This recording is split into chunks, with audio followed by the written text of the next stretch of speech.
Boa tarde, e aqui é a última vez que eu estou aqui apresentando uma mesa nesse ano, porque a gente está chegando ao final desses dias incríveis que a gente passou aqui. Então eu queria começar, já vou chamar de uma vez a nossa autora querida para vir aqui, Rosa Freire da Aguiar. Palmas para Rosa, seja bem-vinda, Rosa. Muito bom receber você aqui, Rosa, por favor, se acomode. E eu chamei para conversar com a Rosa o Juan de Souza Gabriel. Seja bem-vindo, Juan, grande repórter de livros do jornal O Globo. Tudo bem, Juan? Seja bem-vindo. Obrigado, tudo bem. Eu vou pedir só um pouquinho de paciência para vocês, gente, porque eu preciso fazer um agradecimento aqui a todo mundo que faz essa feira aqui. Isso aqui é um evento de trabalhadores da cultura, de editores, jornalistas, tradutores, revisores, todo mundo que está por trás de um livro. Se vocês olharem a ficha de créditos, a página de créditos do livro da Rosa, vocês vão encontrar aí um bom punhado de gente que trabalhou, gente que faz índice remissivo, que revisa a prova, enfim. É um festival de trabalhadores da cultura, de jornalistas, de editores, de artistas, de ilustradores, designers, todos aqueles que fazem esse objeto tão especial que a gente está celebrando aqui na Feira do Livro. Eu queria agradecer, então, além dos nossos patrocinadores, agradeço a CCR, a Rede, ao Itaú, a TV Brasil e a Rádio Nacional. Agradeço também a todos os nossos apoiadores, o Ibirapitanga, Enjoei, Instituto Vera Cruz, Companhia das Letras, MOS, Livraria Dois Pontos, Instituto Camões e Embaixada da França no Brasil. Agradeço também a Folha e a Piauí, que são nossas parceiras de mídia. Agradeço ao Bubu, queridíssimo restaurante que eu convido vocês a frequentar o ano todo aqui na praça. São Paulo e Higienópolis, o hotel. O Instituto Vagalume, que espalha bibliotecas pela Amazônia, um belíssimo projeto, Mais Diferenças, que ajudou a gente a fazer um festival mais acessível. A Ovo, que está os móveis dos nossos autores aqui ainda mais elegantes.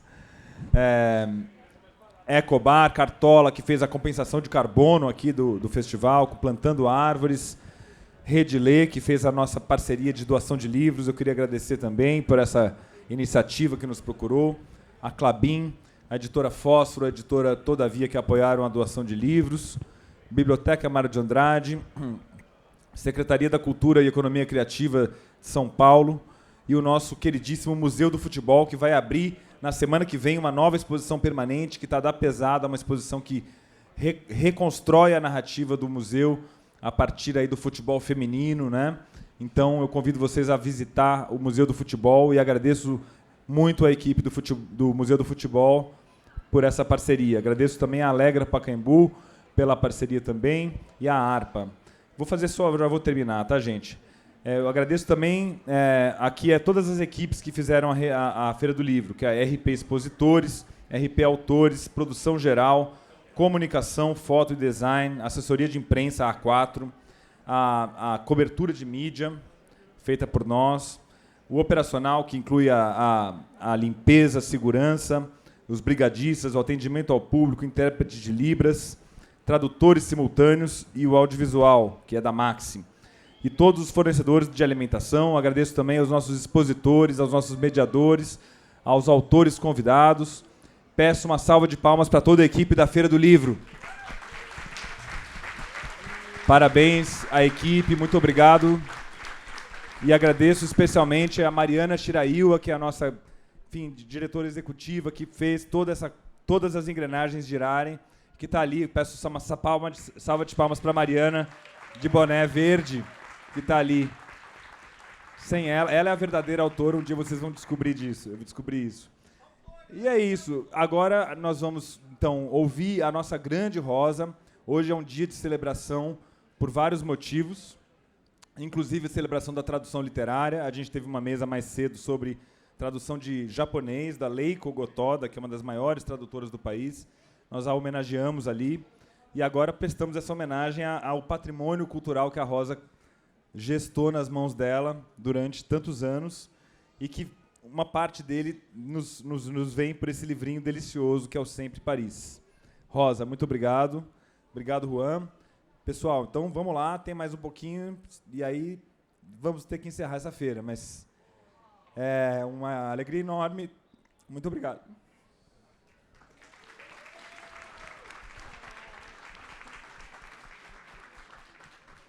Boa tarde a todos e todas. Muito obrigado pela presença de todos vocês. Obrigado a Rosa por estar aqui com a gente. E muito obrigado à Feira do Livro por me proporcionar esse prazer enorme que é conversar com a Rosa. Bom, vou fazer uma breve apresentação dela aqui para vocês. Mas essa Rosa fala e vocês vão ouvir bastante ela pela próxima hora, mais ou menos. Aliás, quem tiver perguntas para a Rosa, os monitores que estão aqui do lado estão com papéis, vocês podem escrever as perguntas que eu vou fazer no final da nossa conversa. E depois, a Rosa vai estar ali na Livraria Dois Pontos, assinando o livro Sempre Paris, Crônicas de uma Cidade, seus escritores e artistas, e conversando um pouquinho com vocês. Vamos lá. Rosa Freire da Guiar nasceu no Rio de Janeiro, nos anos 70 e 80, foi correspondente em Paris, voltou ao Brasil em 86 e desde então trabalha como editora e tradutora.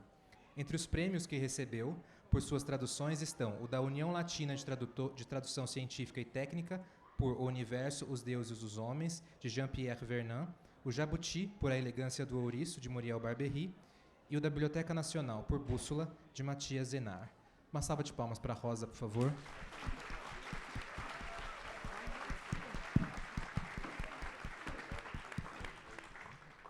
Rosa, boa tarde.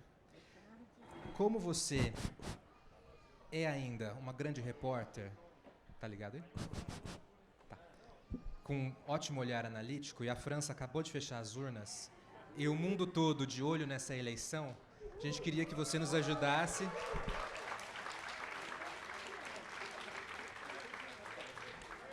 A gente queria que você nos ajudasse a entender o que aconteceu, para onde vai a França. Todo mundo estava bastante ansioso com essa eleição.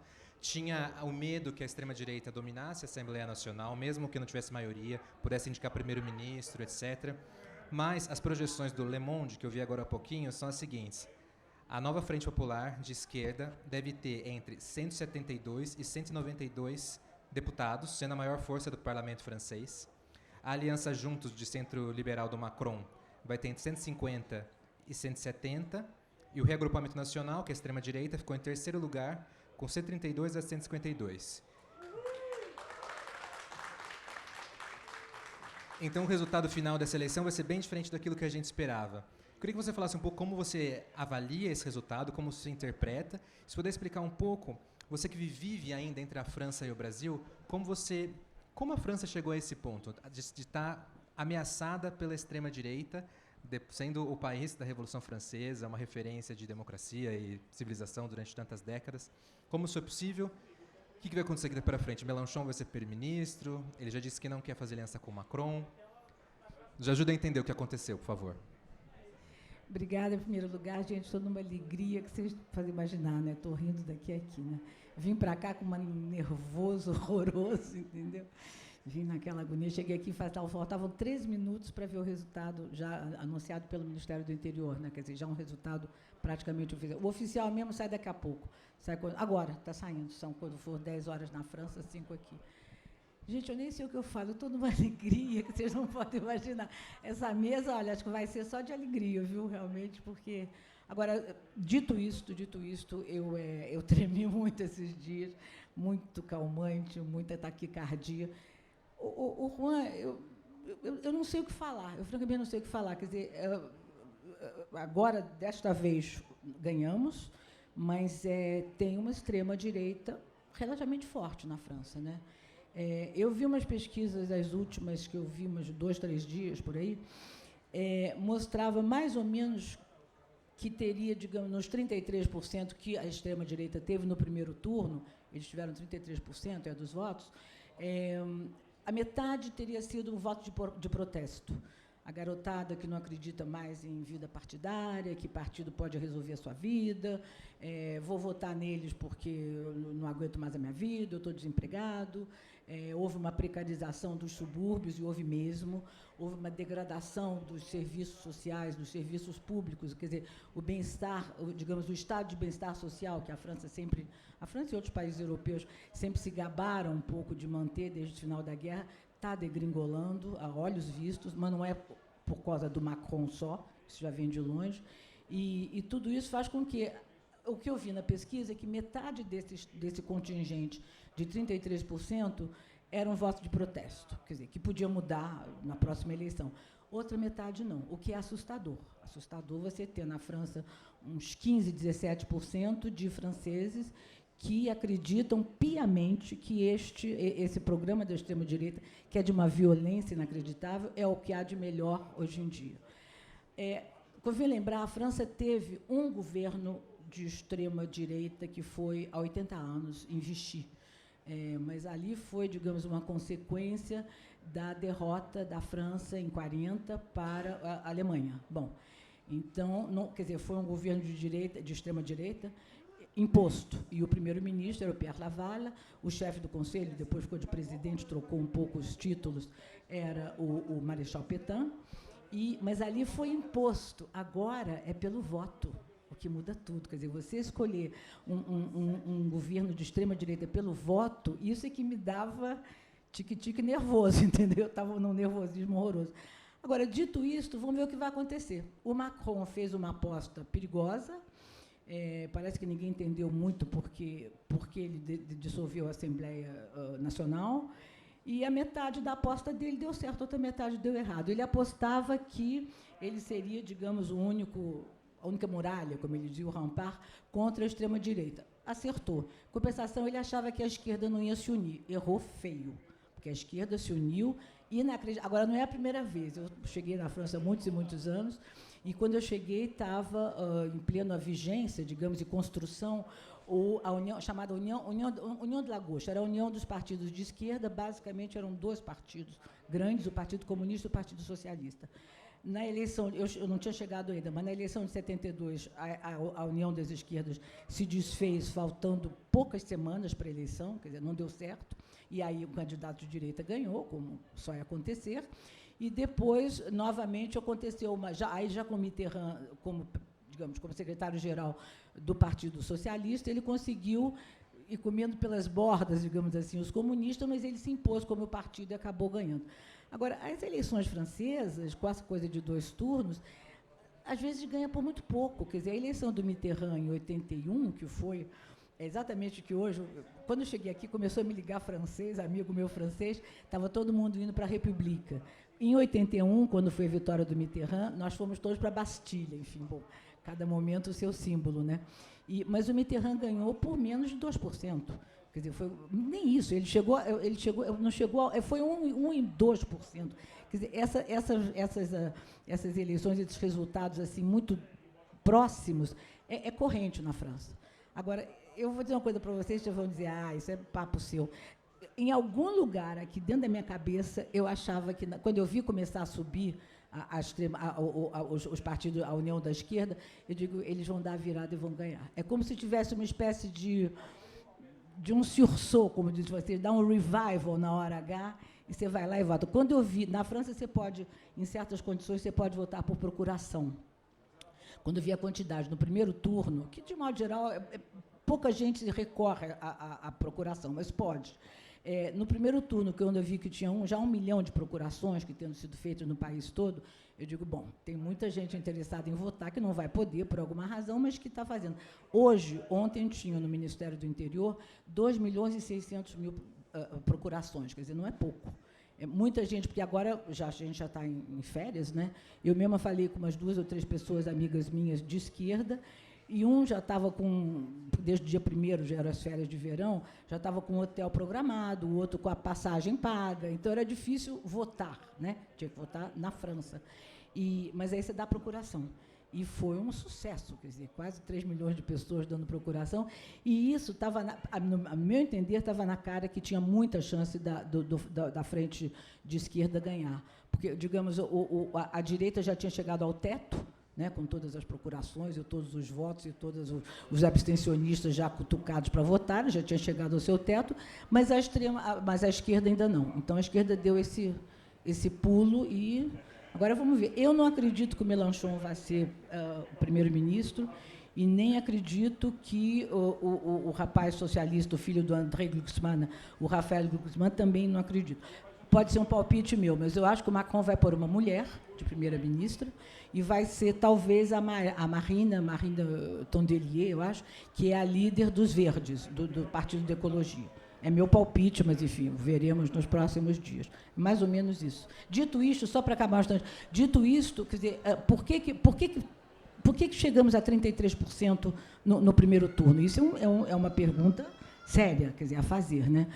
Houve, de uns tempos para cá, sem a menor dúvida, a precarização de todos os serviços públicos. Não começou com Macron, quem deu um grande empurrão para desmantelar o serviço público foi o seu Sarkozy, há uns 10, 15 anos atrás. Para vocês terem ideia, nos hospitais, por exemplo, a saúde pública, que é uma das grandes conquistas da França, e tanto mais depois que eles fizeram aquela ideia de que a saúde é universal. Quer dizer, o mendigo na rua tem o mesmo tratamento médico do que uma pessoa de classe média alta, pouco importa.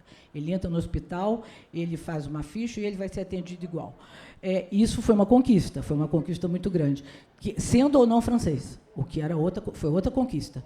E isso, com a extrema-direita, ia acabar. Quer dizer, isso ia acabar. Mas, lá atrás, houve muito incentivo àquela coisa de aposentadoria premiada, e não sei mais o quê, mais cedo e tal. Muita gente saiu do serviço público e não houve concurso suficiente para repor todas as pessoas que tinham afastado do serviço público. Então, é uma queixa grande dos franceses, do pessoal que trabalha nos hospitais, e, claro, que aí as pessoas mais vulneráveis se ressentem mais. Quer dizer, houve isso, também no ensino, há uma espécie de uma degradação. Vamos ver agora o que a frente de esquerda vai fazer.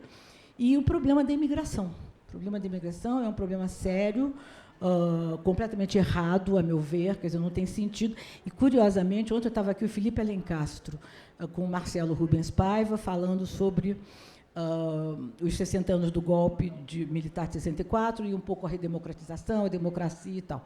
Felipe morou na França, foi para lá jovem, em 66, nos anos 60, ele foi para lá, e a gente estava depois comentando sobre isso. Quer dizer, curiosamente, nas cidades onde tem mais imigrantes, que são Paris, obviamente, e as cidades grandes, a esquerda ganhou, o que é um bom sinal. É um bom sinal. E, curiosamente, nas cidades pequenininhas, médias, que você nem vê muito imigrante na rua, necessariamente, mas você ouve falar, os imigrantes estão pegando nossos empregos, os imigrantes estão fazendo isso e aquilo, aí você acaba com aquela ideia de que os imigrantes são o bicho-papão.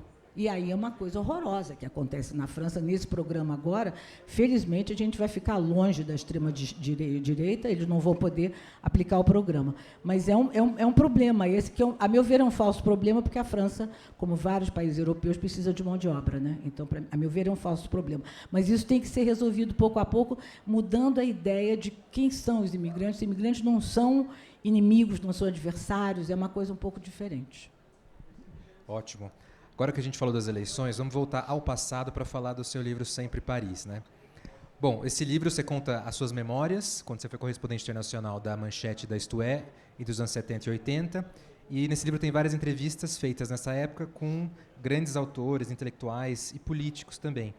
Tem desde Júlio Cortázar, Roland Barthes, ministras de Estado da França, Norma Bengel, Georges Simenon e vários outros. Você chegou lá com 24 anos, em 73, dias, acho que antes da crise do petróleo, né, de 73, saindo de um país que vivia ainda uma das fases mais terríveis da ditadura militar.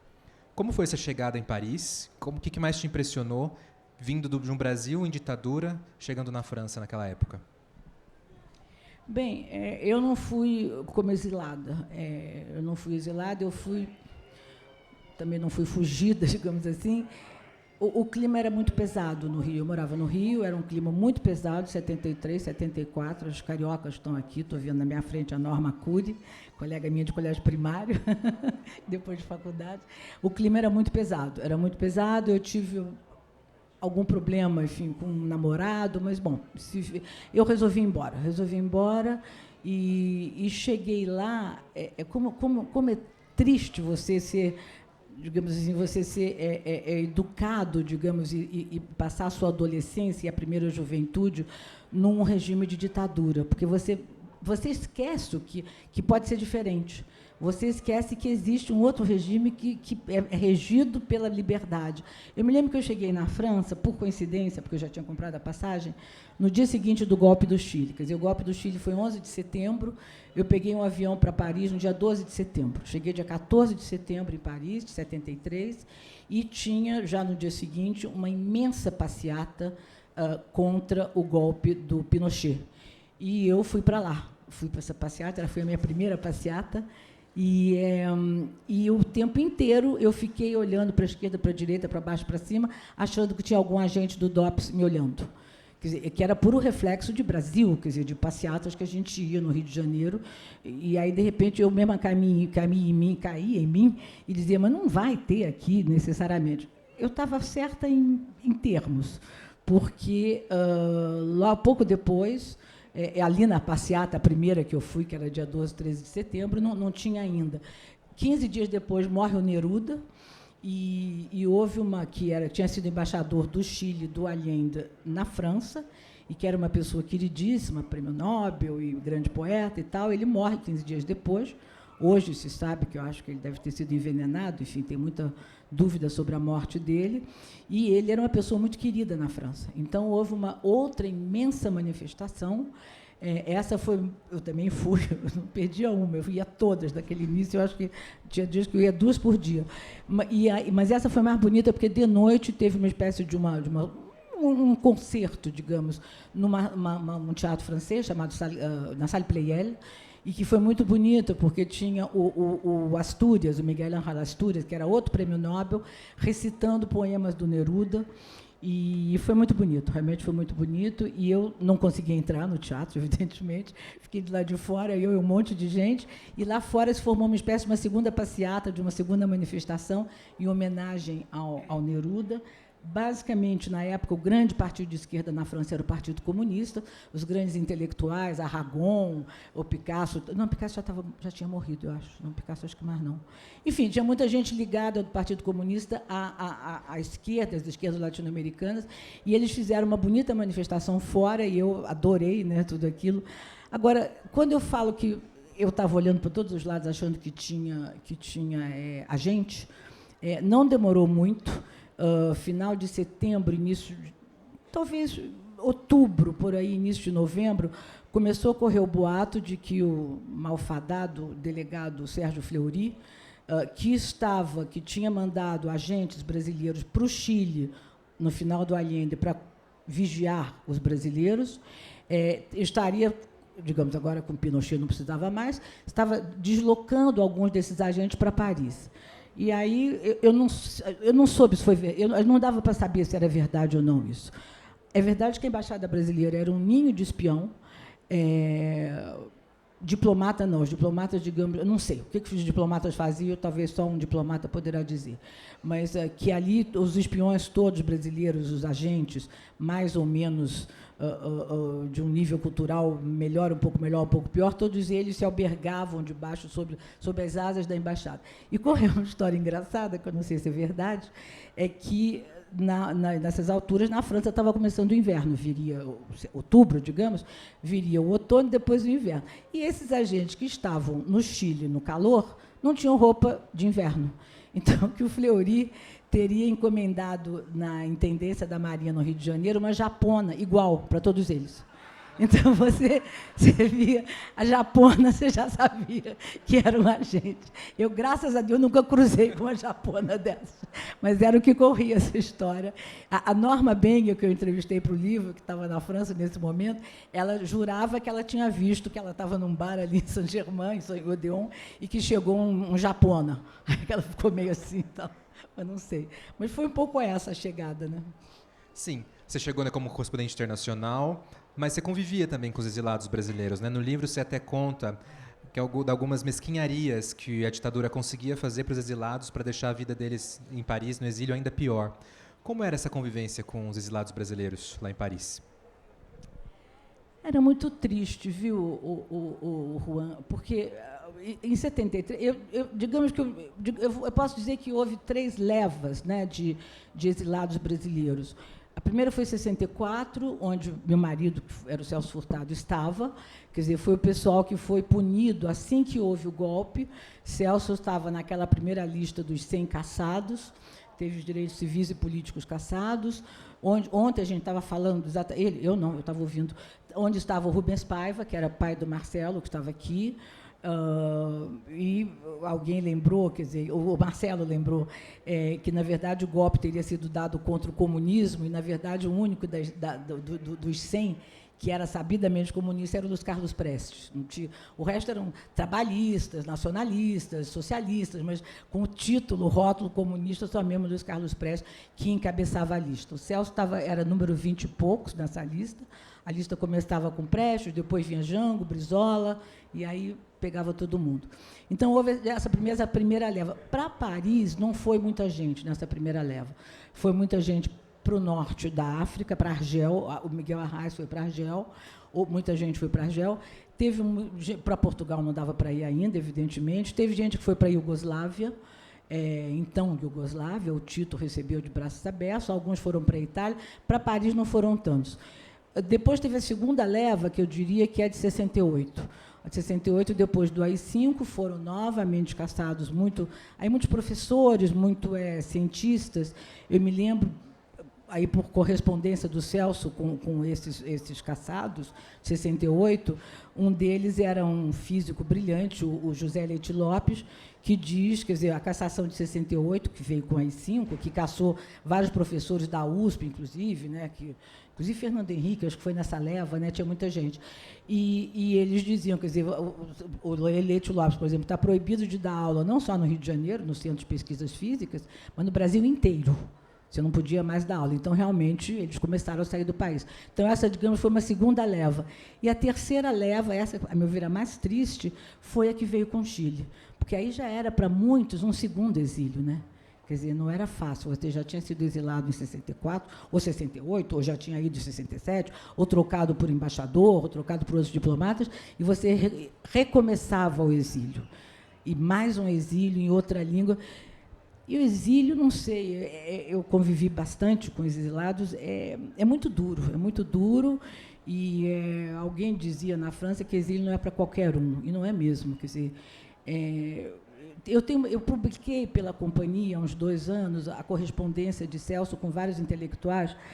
Tem uma carta de um exilado, que é um filósofo brasileiro chamado Álvaro Vieira Pinto, alguns de vocês devem conhecer, um grande filósofo brasileiro. Ele estava no ISEB, na época de 64, e ele, quando tem o golpe, ele consegue asilo na Embaixada da Iugoslávia, no Rio de Janeiro.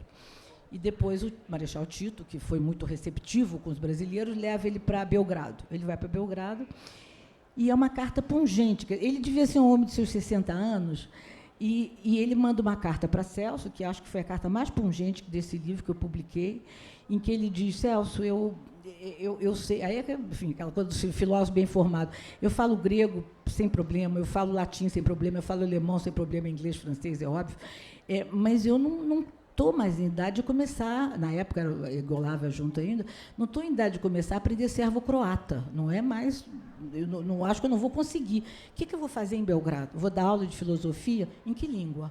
Os estudantes aqui vão entender se eu falar em alemão? Provavelmente não. Eu vou ter que dar aula em inglês? Provavelmente também não sabe. Então, o meu Marechal Tito está me tratando muito bem, eu estou num hotel, com tudo, então, mas o que eu vou fazer aqui?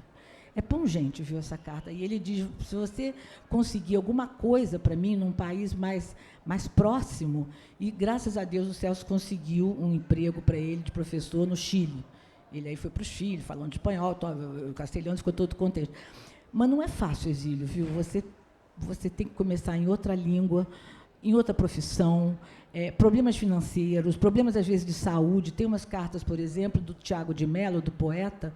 Ele estava no Chile desde o final do Jango, que foi o Jango que o fez adido cultural em Santiago, se eu não estou me enganando, e vem o golpe do Chile, e ele tem que sair do Chile, mas não tem um tostão. Então, ele começa a ter problema de coração, ele finalmente consegue ir para a Argentina, é operado na Argentina, mas não tem dinheiro para comprar os remédios. Ele aí escreve para Celso e diz: olha, se você puder me ajudar um pouco financeiramente e tal. Não havia Pix, né? Era tudo muito complicado. Então, o Celso, evidentemente, ajudou, mandou sei lá quantos dólares para ele, mas era difícil fazer ordem de pagamento para chegar no exterior, nada era muito fácil.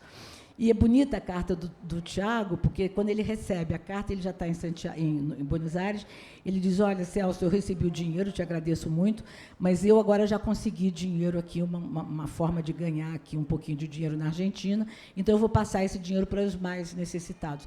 Quer dizer, havia uma total solidariedade entre essa turma, pelo menos que eu conheci, muito impressionante. Agora, havia reverso da medalha, picuinhas e mesquinharias que, sistematicamente, as autoridades diplomáticas faziam. E isso era sistemático.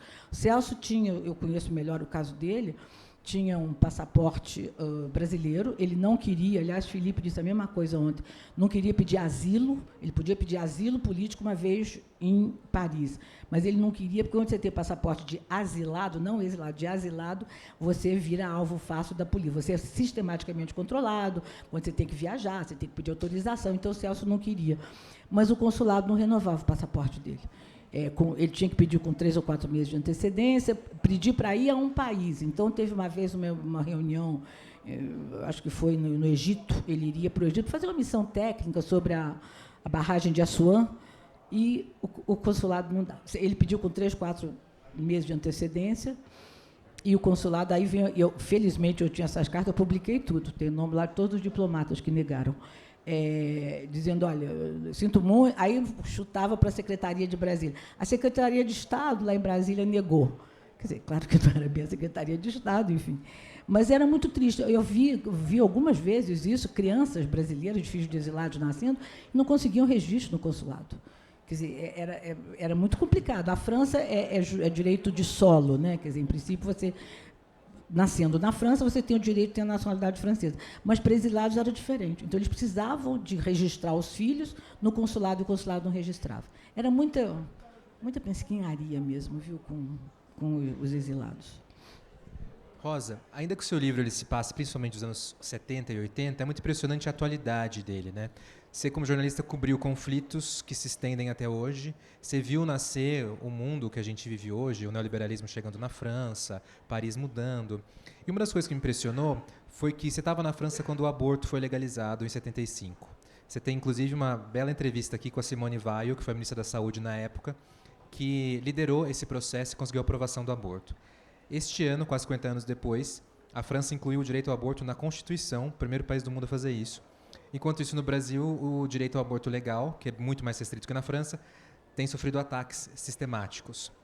Queria que você contasse um pouco daquela sua experiência em ver esse processo na França, 50 anos atrás, se você acha que ele traz alguma lição para a gente hoje na luta pelo direito ao aborto no Brasil. Sem dúvida, Juan, sem dúvida. Eu acompanhei realmente de perto no dia que houve a votação, aliás, no dia que ela fez o discurso.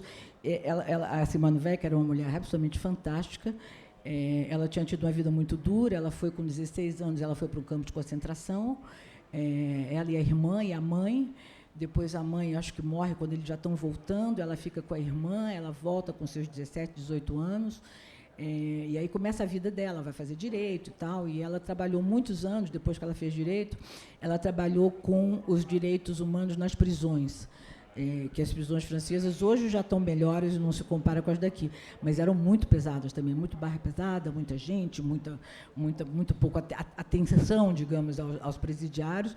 Ela trabalhou muito e conseguiu avançar muito na legislação penal, digamos, nesse sentido. Eu não sei bem como é que diz direito, não sei, dos presos, enfim, é um pouco isso. E o Giscard d'Estaing, que era um presidente longe de ser de esquerda, ele era mais um centrista, mais até para a direita, pega a Simone Weil como, digamos, uma senhora que também não era propriamente de esquerda, e faz dela ministra da Saúde, desde que ela, entrando no Ministério da Saúde, ela leve adiante a bandeira da legalização do aborto. Dito isto, a França tinha, naquele momento, 70% da população que era contra o aborto. Quer dizer, não é fácil você ir a favor do aborto diante de um país que se manifesta. A gente está vendo que a França, em matéria de se manifestar, de fato, eles se manifestam. E ela foi, eu me lembro que no dia que ela fez um discurso belíssimo na Assembleia Nacional, e na frente da Assembleia Nacional, eu ainda cheguei a ver isso, eu não vi lá, não, eu vi pela televisão, que foi transmitindo e tal, houve uma manifestação violentíssima do que, na época, seria a extrema-direita, digamos, inclusive, eu me lembro de um senhor que era tinha sido deputado, e bem católico, assim, muito, quase o Opus Dei, e ele conseguiu o som de um coração de bebê batendo, e ele levou e amplificou aquilo ali na frente da Praça da Praça da Assembleia Nacional, e foi um escândalo, aquele coração batendo, e ele aos berros. Apesar disso, lá dentro, ela fez um discurso, ela saiu muito pelo lado do aborto como um direito humano, um direito do corpo da mulher mandar no próprio corpo, e um problema de saúde pública. Foi por aí que ela foi, e foi aprovada. Agora, se a gente vê como essas coisas, a opinião pública, quando a coisa é bacana, a opinião pública muda, né? Não deu 2 meses depois, só 20% da população era a favor do aborto ainda. 80% exatamente já era contra o aborto, desculpa. 80% já era a favor do aborto. Então, isso mudou completamente. E eles tomaram algumas providências que eu acho importante. Uma delas foi saber os médicos que aceitavam fazer aborto. Na época, a imensa maioria não aceitava. Dizia que não, por questão pessoal, foro íntimo, religião, o que fosse. Tá bom, o senhor não aceita, tá. Então, a ideia era essa, chegar no hospital público, todos eles públicos, e dizer quais são os médicos aqui que aceitam fazer aborto. Então, dei aqui os seus nomes, quer dizer, se você precisasse, você ia, sabia, já era encaminhada. Outra coisa importante, que eu fiquei muito... Eu não sabia essa coisa do Brasil, que vai até 20, 22 semanas. Na França, é absolutamente proibido abortar depois de 12 semanas. Quer dizer, 22 semanas, de fato, eu não sei quem é que pôs isso aqui, eu fico muito, muito mal impressionada, eu acho que é muito tempo, Dito isto, quer dizer, na França tem um esquema que daqui é diferente, você pega uma menina jovenzinha, adolescente, de 12, 13 anos, ela vai levar algum tempo, não só para perceber que ela está grávida, mas com quem falar. Quem é que vai à farmácia com ela para comprar um teste inicial, para ela ver se está grávida ou não? Depois, aquele drama das meninas jovens, quer dizer, que não sabem com quem falar. Então, isso, digamos que estique um pouco o limite a partir até quando você pode fazer aborto. Agora, são 22 semanas, eu acho, né? 20 ou 22. Sim, mas nesses casos de estupro... É assustador. Para mim, é assustador. Hã? Mas é em casos de estupro... Isso, nos casos permitidos, né? Sim, sim. Mas, a meu ver, é muito tempo. Quer dizer, na França seria... Agora, é muito fácil na França. Você vai, se acontece isso, você vai primeiro a um consultório, enfim, de que eles chamam de planning familiar, que é um centro de planejamento familiar, e você vai ser, digamos, você vai ser entrevistada por uma assistente social, que vai te perguntar se quer fazer mesmo e tal. Provavelmente, a conversa que ela tem com uma mulher de 30, 40 anos já é diferente do que ela vai ter com uma menina de 12, 13. Mas, enfim, tem um encaminhamento, pergunta se os pais, se a pessoa quer que os pais saibam ou não, no caso de marido, quer que o marido saiba ou não, e vai encaminhando. Quer dizer, eu acho muito mais... É evidente que a gente está muito atrasado. Quando a gente pensa, quando eu vejo Portugal, na minha infância, né, que era, enfim, tinha aquela coisa do salazarismo total, tinha um cardeal chamado Cerejeira, se não me engano, que era o protótipo do salazarismo reacionário. Em Portugal, hoje, tem aborto, hoje não, já há muitos anos, e a gente aqui continua com essa legislação restritiva. Eu acho que tem que ser um debate do Ministério da Saúde. Francamente, O que é? Tem eutanásia também. Pode continuar. Bom, a eutanásia já é outro problema, né? É outro problema. Bom, tá, deixa eu acabar o aborto primeiro. Enfim, eu acho que, de fato, eu acho um exemplo a França, e o Macron, que ninguém está falando de marxista cubano, não é isso, não. O Macron, que é um cara, cada dia, a meu ver, mais à direita, agora ele vai querer se reaprumar, mas, enfim, bom...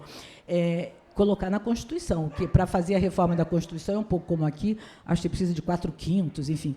E, majoritariamente, a Assembleia, que na verdade não é nem a Assembleia, é o Parlamento, porque a Assembleia é Senado, né? Quer dizer, aceitaram pôr esse direito na Constituição. E eu espero que a gente avance nisso, porque a gente está muito atrasado, mas muito mesmo. Eu acho que tem que ser, francamente, algo... Não sei se o governo atual terá, com perdão de dar uma palavra, peito para levar adiante isso, ou você vai ficar enrolando. Mas eu acho que é um problema de saúde pública e, mais do que isso, de direito da mulher fazer o que ela decide. E aí, para isso, você tem que ter uma estrutura no país que faça.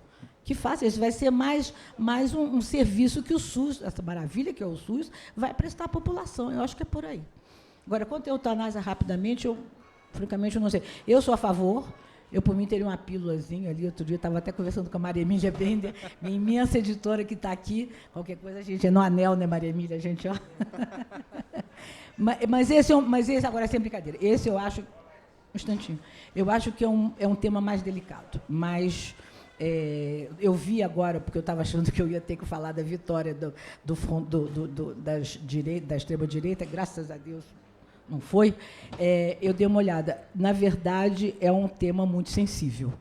Quer dizer, eles têm, no momento, eu acho que o projeto mais avançado é exatamente o da frente da esquerda, que pretende, enfim, dar um acompanhamento de cuidados paliativos para uma faixa maior de doenças, é um pouco por aí. Mas eu reconheço que é um tema, por hora, muito sensível ainda. Né? Sim.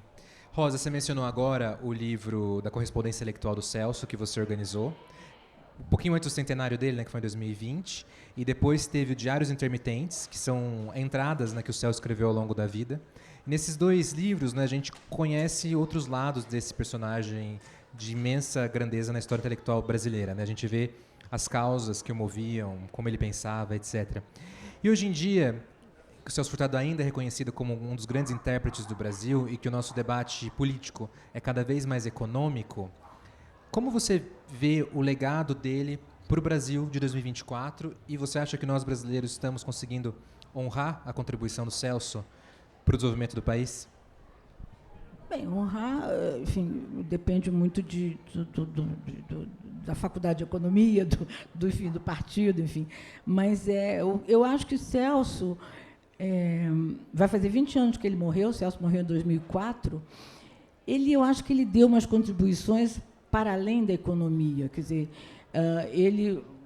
uma das contribuições que eu acho importante dele, isso foi a vida inteira dele, a qual, aliás, ele gostava de dizer que ele achava que era maior, é ter teorizado o subdesenvolvimento. Curiosamente, ele não dizia que ele era um teórico do desenvolvimento, ele dizia, eu sou do subdesenvolvimento, porque ele achava que o desenvolvimento não precisava de teoria, era óbvio. O que precisa teorizar é o subdesenvolvimento. Esse, sim, é que tem, porque ninguém garante que a gente está numa etapa de subdesenvolvido e dali a não sei quantos anos a gente pula para o desenvolvimento. Não, não, não.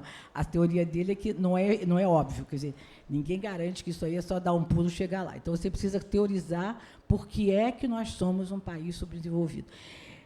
Eu diria, aqui onde eu estou, não posso nem falar em subdesenvolvimento, mas eu diria que a gente não superou ainda o subdesenvolvimento do país inteiro. Eu não sei, aqui deve ter um monte de economistas, eu estou vendo alguns aqui ilustres, eu não sei se eu estou dizendo uma bobagem, provavelmente, mas é que a gente esquece que o Brasil é muito além da Feira do Pacaembu. Né?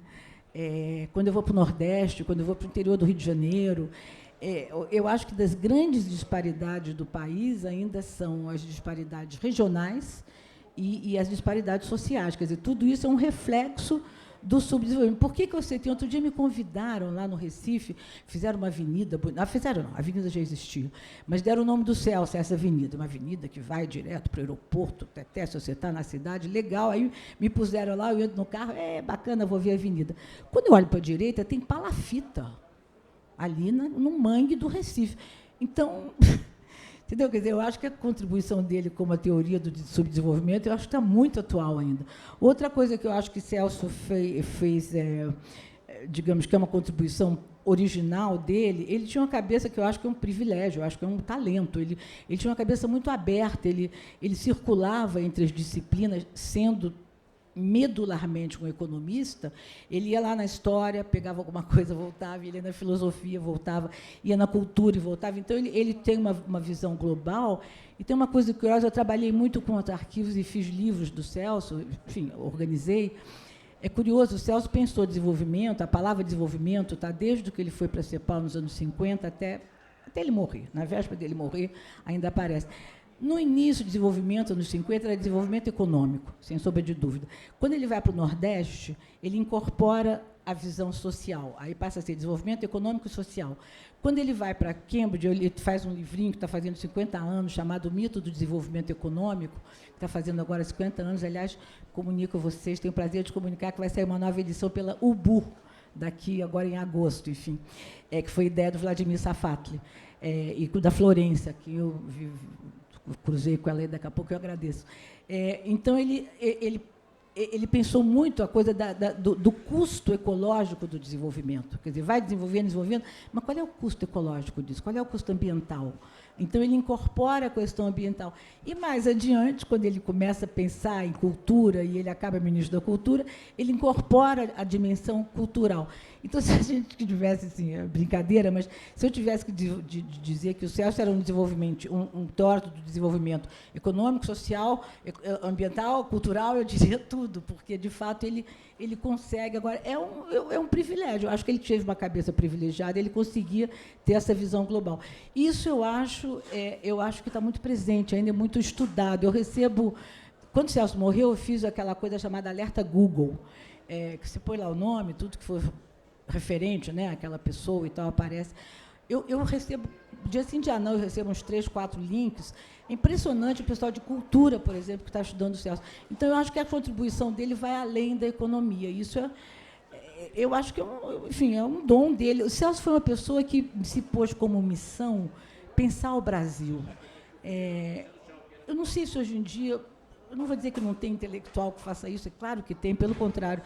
Mas eu acho que lá, na época em que ele pensou o Brasil, a globalização financeira, a mercantil já existia, claro, desde o século, né, XVI. Eu digo a financeira não existia ainda. Né? Eu não sei se com isso ele ficou mais brasileiro.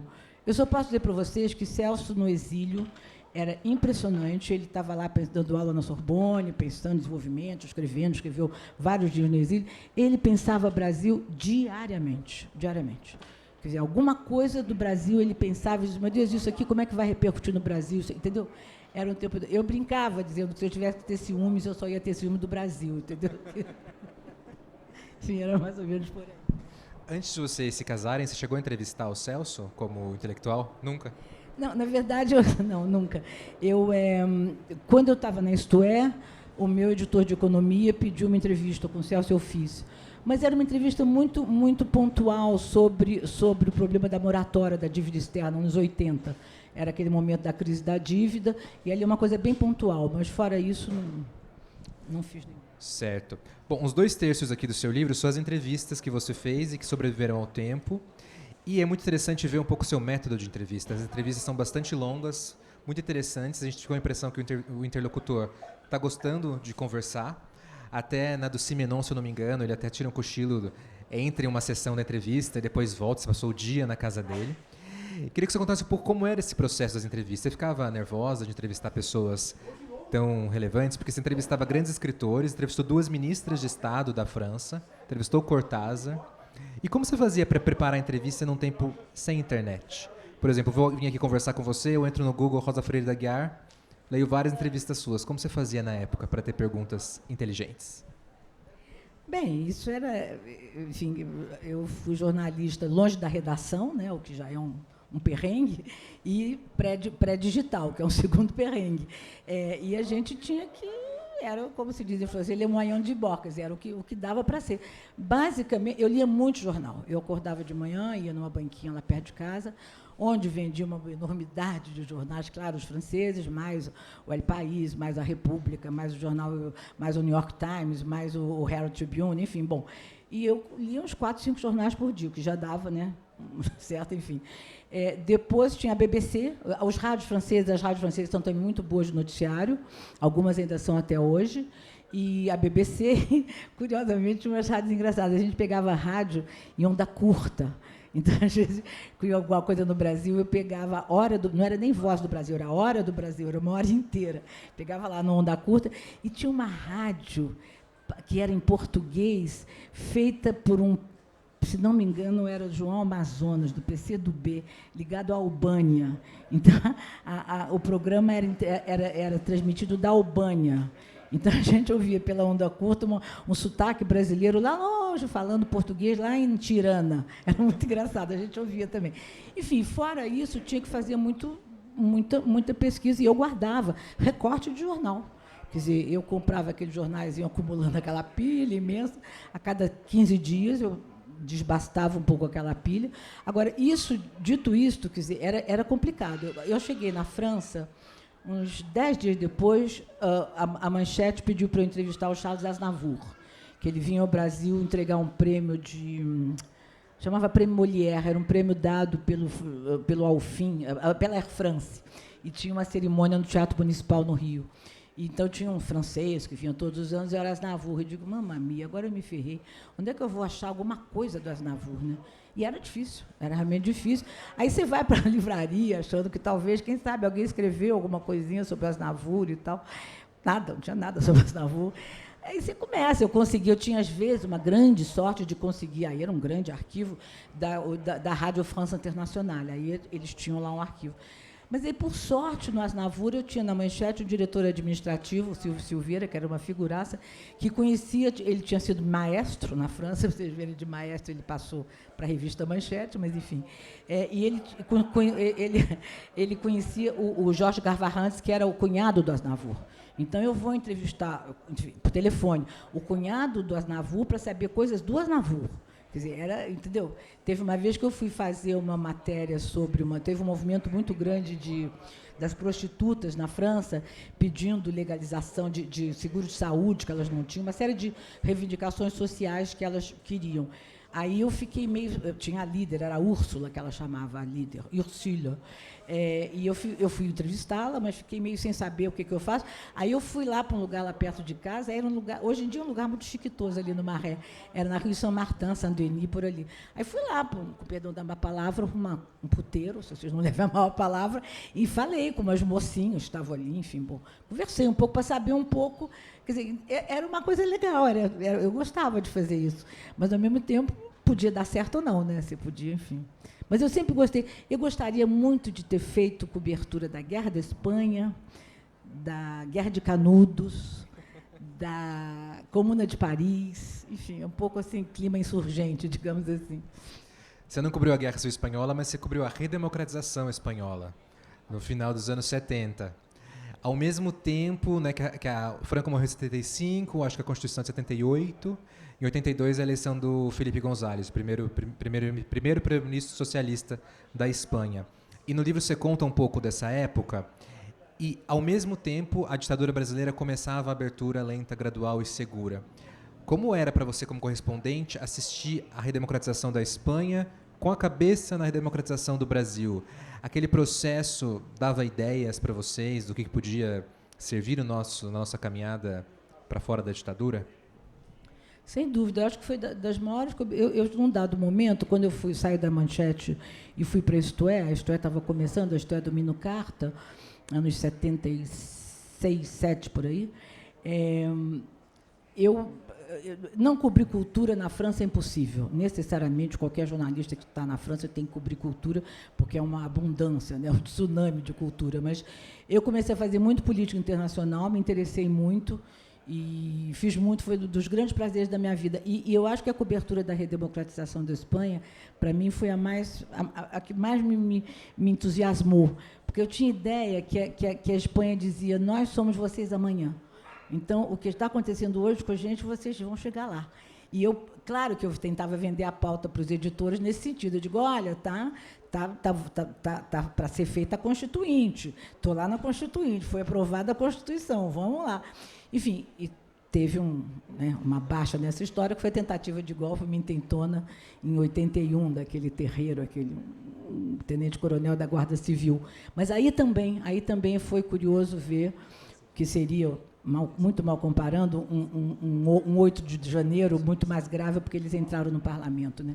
Ele invadiu o parlamento e disse que só saía de lá se o rei e o governo estivessem tudo deposto.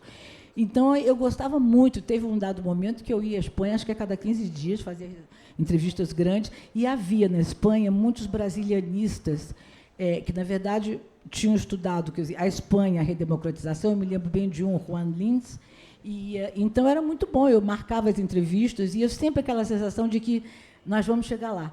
Eu acho, francamente, que a Espanha foi mais rápida do que nós na redemocratização.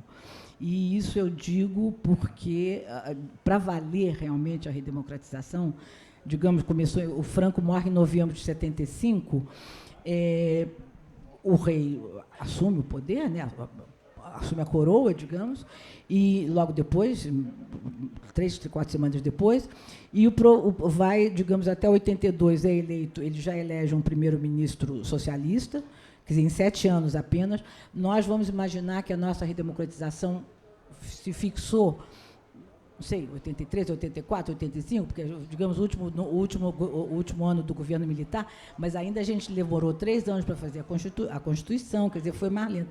E sem sombra de dúvida, eles foram mais velozes do que nós e mais firmes e mais contundentes e mais certeiros na questão militar. Isso sem a menor dúvida. Quer dizer, eles resolveram a questão militar, eu acompanhei isso bem de perto. Essa, então, era a mais candente, para mim, era a que eu mais gostava de fazer. E, de fato, eles fizeram, mas só com os socialistas. Antes dos socialistas, eles não conseguiram fazer nada de interessante.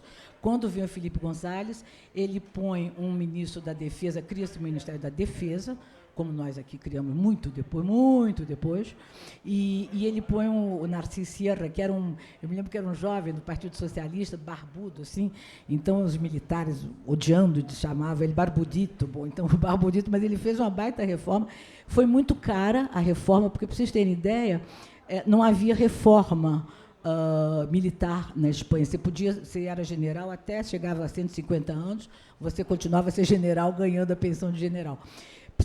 Quando eu comecei a cobrir a Espanha tinha 1.300 generais. 1.300 generais era mais do que a soma de todos os generais dos outros países da Europa Ocidental. Na época ainda se dividia, né? Quer dizer, era muito general, muito general. E essa foi uma dos eixos, digamos, da reforma, foi reformar, digamos, todos esses militares, enfim, que já deviam estar de pijama há vários anos.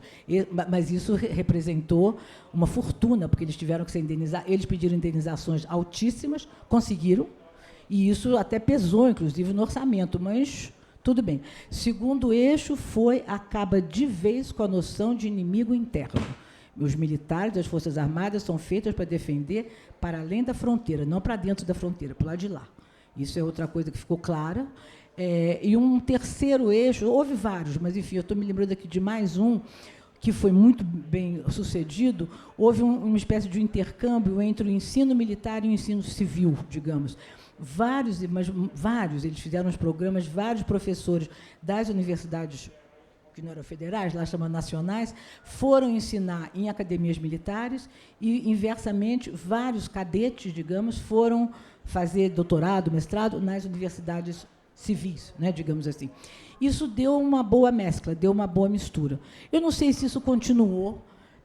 Agora, a diferença de nós é que eles tiveram também que fazer essa modernização, porque eles entraram na OTAN. E nós não temos um esquema de defesa em cima, né, que seja de vários países. Isso também mudou. Mas, de qualquer maneira, a reforma foi feita antes deles entrarem para a OTAN. Pelo contrário, os socialistas, 82, 3 e 4, não queriam que a Espanha... A Espanha custou muito para entrar para a OTAN, mas eles fizeram uma bela reforma da questão militar que nós aqui estamos devendo até hoje, né? Com certeza. Rosa, em 86...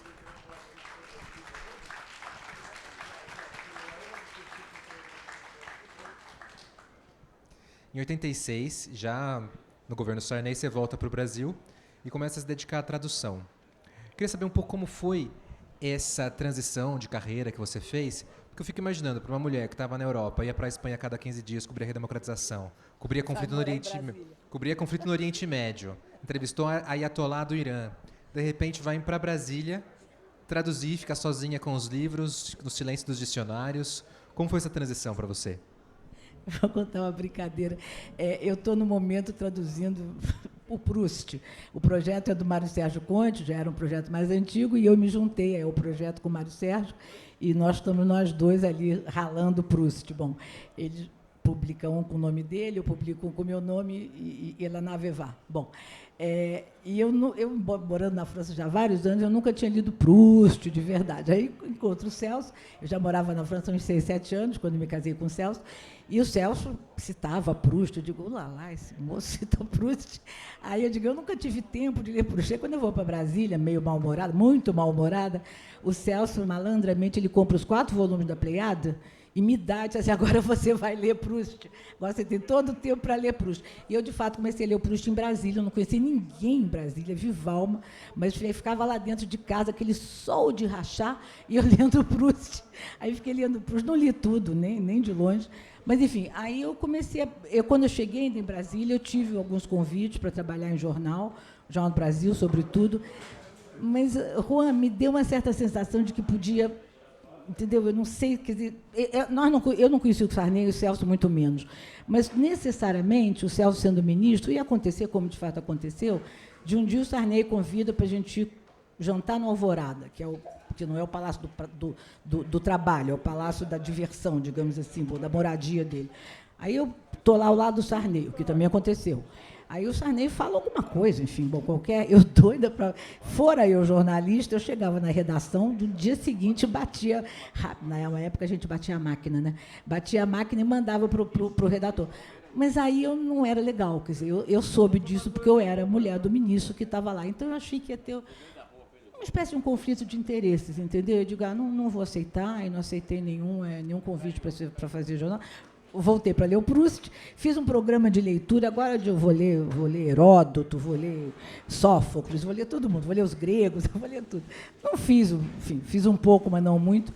E aí existia uma editora grande na época chamada Paz e Terra, que tinha sido criada pelo Fernando Gasparian e da qual o Celso tinha sido sócio lá no início, tinha ajudado o Fernando Gasparian a pôr a editora para frente. Então, eu digo, eu vou começar, talvez, me aproximar da Paz e Terra. E aí eu tinha um livrinho que eu tinha comprado em Paris há anos para ler, que é um livrinho muito bonitinho, de cartas de um conde, que é um conde horroroso, que era um teórico do eugenismo, digamos, que era o conde de Gobineau, e ele foi embaixador, na época chamava ministro, ele foi embaixador da França no Brasil, na época da Guerra do Paraguai, 1860, por ali. E ele tinha horror ao Rio de Janeiro, horror.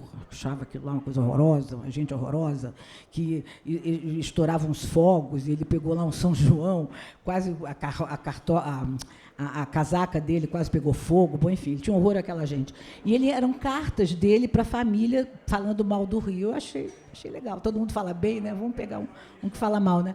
E aí sugeri, eu digo, então eu vou traduzir. Aí começou. E aí a Maria Emília está aqui, que não me deixa mentir, que foi a que me deu a maior força para continuar depois. Me lembro perfeitamente o primeiro dia que eu fui ver a Maria Emília, e a Maria Emília Bender, que está aqui, grande, imensa, gigantesca editora, e eu propus a ela, e a gente propôs para a companhia a tradução do Céline, né? Que era o Viagem ao Fim da Noite. Aí começou, quando você abre o olho, você já está longe. Você traduziu grandes autores franceses, né? Proust, Balzac, Céline, Sade, e o Lucas Rabelo quer saber sobre a experiência de traduzir os 120 dias de Sodoma do Sade e se o Sade ainda impacta os franceses. Bem, vou falar com a parte brasileira. Os 120 dias do Sade, eu não tinha lido. Aí eu comecei a ler e vi que, na verdade, curiosamente, não era... Eu tinha visto uma outra tradução aqui na época, que eu comecei a traduzir. Eu vi... E, com perdão da uma palavra, era quase um roteiro pornô. Quer dizer, roteiro de filme pornô. Aí eu digo, não é possível que esteja isso o Sade. Aí comecei a ler. E não era isso. Quer dizer, o Sade, o lado pornô, digamos, não tem a menor importância. Quer dizer, claro que tem importância, mas eu digo, mas não é o importante.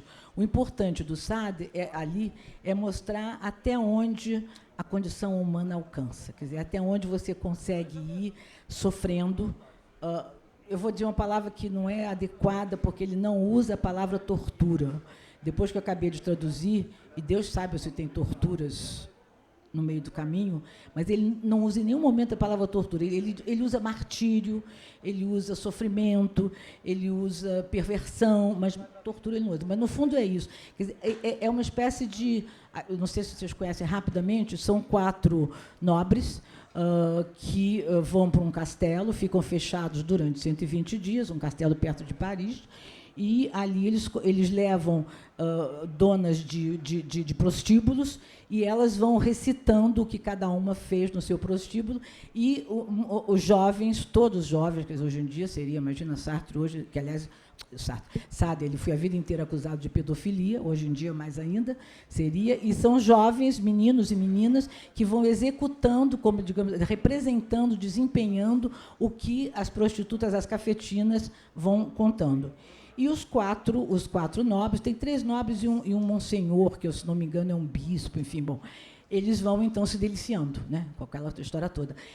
Mas, na verdade, você sente um pouco, sobretudo nas crianças, nos jovens, até onde o corpo humano vai, até onde o sofrimento vai, até onde a condição humana chega. Agora, é muito bonito o livro. O problema que eu tive foi o vocabulário, porque o Sartre... decididamente... O Sado escreve o livro, se eu bem me lembro, é de 1780 e uns quebrados. Ele estava preso, porque ele foi preso não sei quantas vezes por atentado ao pudor, pedofilia, libidinagem, bom, enfim, ele viveu, se eu bem me lembro, acho que 27 anos da vida dele ele esteve preso, porque ele tinha vivido 60, sei lá, bom, enfim, na Bastilha. Ele estava na Bastilha, curiosamente, dias antes da queda. Ele foi solto da Bastilha uns 15 dias antes da queda da Bastilha, ou seja, digamos, junho de 1780, por aí, estava escrevendo lá. Então, ali, a ideia que a gente tinha é que ele estava escrevendo, quer dizer, era quase que como, até quando eu vou suportar essa prisão? Até onde vai o meu sofrimento? Até onde vai o sofrimento? É um pouco isso a ideia. Dito isto, ele escreve o livro em 1780, mas com o vocabulário mais clássico possível de talvez um século antes. O livro se passa quase que um século antes, final do século XVII, digamos, 1680, por aí. Então, é um vocabulário muito clássico. E aí se coloca o problema de você ter um vocabulário relativamente atualizado, né? Eu vou falar aqui umas palavras que eu vou ter que falar, enfim, perdão da má palavra, literalmente. Na 3ª ou 4ª página, tinha uma palavra que eu já não lembro qual era em francês, que a tradução, na minha cabeça, era tesão. Não podia ser outra. Bom, mas será que se usava tesão no século XVIII no Brasil? Vai ficar um anacronismo? Vai ficar um... Entendeu? Aí eu fiquei naquela dúvida. Bom, aí me socorri, eu tenho um dicionário lá em casa, que era do meu sogro, que é não é o primeiro é o segundo, do Constâncio. Enfim, era de 1780 e tal, quase 1800.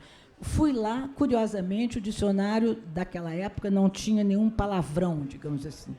Todas as palavras, mas essas palavras, tabuísmo, se diria hoje, não tinha. Aí eu recorri ao Gregório de Matos. Mas o Gregório de Matos, talvez eu tenha pegado errado, era muito light para o meu Sade. O meu Sade era muito mais forte do que o... Aí eu recorri, esse foi minha grande descoberta, ao Bocage, poeta português, que curiosamente escreve os poemas eróticos e pornográficos, o que o nome tem, obscenos, enfim, exatamente no mesmo momento, 1770, 80, aí foi batata. Aí chegou lá, o que eu descubro no primeiro? Tesão. Eu digo, agora eu estou feliz. E por aí eu fui descobrindo. Tem uma outra palavra, não sei se eu vou chocar, mas, enfim, que essa não é muito forte, por exemplo, a palavra sacana. A sacana existia no século XVIII, mas, com o perdão da má palavra de novo, sacanagem não. Então, quer dizer, aí eu fui montando o vocabulário, fiz um pequeno glossário, quem quiser um dia está à disposição, um pequeno glossário, enfim, do vocabulário, digamos, mais obsceno, para não aparecer, não ficar com nenhum anacronismo, né? E foi mais ou menos por aí. Ótimo. Acho que as pessoas vão querer depois que você compartilhe esse glossário. Rosa, vamos para a última pergunta. Mas antes eu tenho uma recomendação para o público, que é seguir você no Facebook. Porque você publica uns textos muito interessantes, com uma análise muito aguda sobre fatos políticos, fatos contemporâneos, comentou as eleições francesas logo depois do primeiro turno. Inclusive, seria ótimas colunas de jornal, caso a imprensa brasileira, enfim, abra esse espaço, seria uma ótima contribuição. E num desses textos que você publicou lá, faz um tempo já, mas eu me lembro dele, você falava de quando você morou lá em Paris, na Rua Descartes, e que nessa rua tem uma placa falando que o Descartes morou lá também, que tem uma frase que ele escreveu em carta para Elizabeth da Boêmia, que diz assim: mantendo-me como estou, com um pé num país e outro em outro, considero minha condição muito feliz, no sentido que ela é livre. Aí você completa dizendo assim, tá aí, vai para a coleção das citações de cabeceira, ou melhor, me cai como uma luva. Queria que você falasse um pouco isso. Por que essa condição que você e o Descartes viveram, de ter um pé em cada lugar, é uma condição livre e feliz? E qual foi o principal legado dessa possibilidade que você teve de viver e aí continuar vivendo entre dois países? Bem, no caso do Descartes é um pouco mais grave porque ele estava exilado nessa época, né? Eu nunca estive exilada na França. Mas, de fato, eu morei na Rue Descartes e ele morava, perdão da palavra, pertinho de mim. E essa placa foi depois, quer dizer, eu já tinha saído da Rue Descartes quando eu vi um dia passando ali. Curiosamente, era em frente onde morou Pascal, era tudo ali, né, na mesma rua. E mais em frente ainda o Hemingway, você vê que tinha uma turma legal ali. Ainda tinha o Verlaine, tudo morava ali naquele quarteirãozinho. Mas, enfim, eu acho que é isso. Quer dizer, eu fui para a França jovem, como vocês veem, faz 50 anos, né? Meio século, não é pouco. Quer dizer, no início eu vinha relativamente pouco ao Brasil, não havia essa coisa de vir ao Brasil. Até porque era caro, a gente vinha ao Brasil a cada 2, 3 anos, não tinha dinheiro para nem comprar passagem esse tempo todo, quer dizer, que vinha. A comunicação com o país era muito distante, eram cartas, né? E, na época desse destaque, tanto o Correio do Brasil como o Correio da França eram excelentes. Às vezes eu me lembro de receber carta que saía sexta-feira do Rio de Janeiro, eu recebia na segunda, em Paris, era impressionante. Agora, você vai necessariamente... Como é que eu posso dizer? Você vai absorvendo coisas do outro país, o país vai te dando coisas e você vai dando para ele. No final, teve um momento que eu até escrevi isso no livro, eu não sei quem abraçou quem. Eu tenho a impressão que foi a França que me abraçou, mas isso talvez seja um wishful thinking, né? Não sei. Mas, na verdade, vai tendo uma espécie de simbiose e, necessariamente, você vai assumindo, digamos, raciocínios que eu não tinha antes. Eu cheguei na França, eu tive a sorte de chegar lá, suficientemente jovem ainda, e eu, para começar a ver toda essa coisa do direito de reclamar, do direito de ir para a rua, isso me formou uma certa cidadania. Eu não exagero se eu disser que eu me tornei cidadã na França. Quer dizer, porque eu estava saindo do Brasil num momento de muita dificuldade política no país, e sem essa possibilidade de colaborar, de contribuir, de se sentir cidadã. Eu não me sentia propriamente cidadã brasileira quando eu saí, quando eu fui para a França.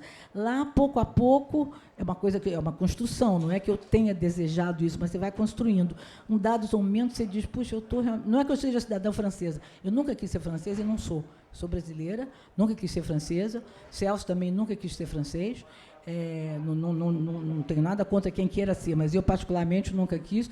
O Jorge Semprún, que era um espanhol, que eu entrevistei, depois eu estive com ele algumas vezes, e muita gente perguntava por que o senhor não vira francês. Ele foi para a França jovem, o pai dele era diplomata, e o pai dele estava servindo a República Espanhola, quando veio a Guerra Civil Espanhola, e o pai dele ficou caçado, e ficou exilado e tal. E ele dizia, ele falou, já é tão duro carregar uma nacionalidade, agora duas, é muito difícil, então eu não quero. E, de fato, mas, ao mesmo tempo que eu digo isso, eu digo que essa sorte que eu tive de poder ficar um pouco lá e um pouco cá, é muito bom, sendo que eu sempre lá me senti estrangeira.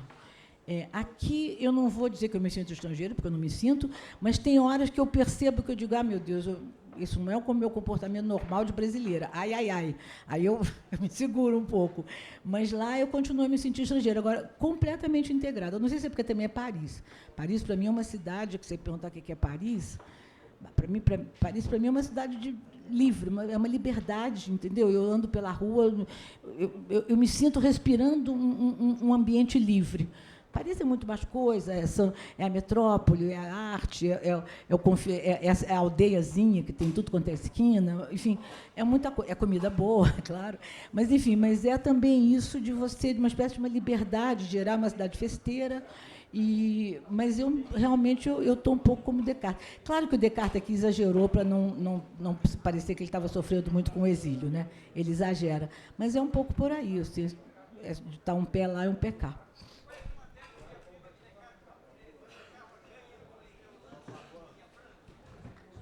Também não ouvi. Desculpa, eu não Mas, ouvi. Rosa, muito obrigado. Palmas para Rosa.